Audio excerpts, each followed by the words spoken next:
In today's video, I'm going to teach you how to do error checking in Excel. If you've ever had a formula return a strange result, or seen a little green triangle in the corner of a cell, this walkthrough will help you quickly find and understand what's going on. Error checking in Excel is designed to scan your worksheet, flag possible issues, and explain what each one means so you can make informed fixes with confidence. Start by opening your workbook and making sure the sheet you want to review is active. At the top of Excel, click the Formulas tab to bring up tools for building and auditing formulas. This is where Excel groups everything related to calculations, including the built-in checker that looks for common mistakes.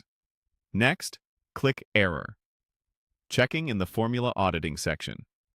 As soon as you do, Excel evaluates the sheet and, if it finds anything unusual, it opens a dialog that takes you directly to the first flagged cell.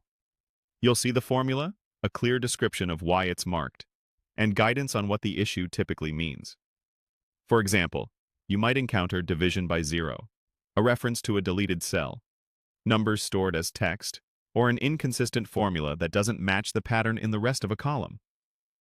These aren't always wrong, but they're worth reviewing so your results are reliable.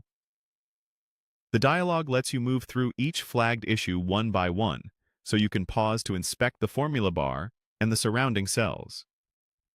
This is a great moment to confirm that your references point where you expect, that absolute and relative references are used correctly, and that your data types are consistent.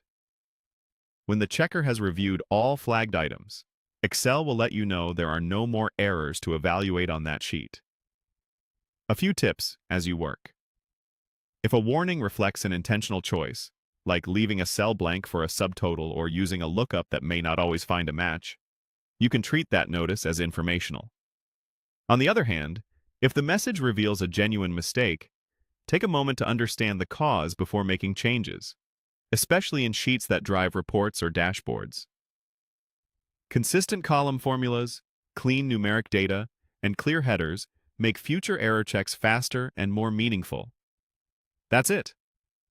By opening the Formulas tab and using error checking, you've given Excel permission to surface the most common pitfalls and explain them in plain language. Make it a habit to run this review after major edits or before sharing your file, and you'll catch issues early and keep your analysis trustworthy.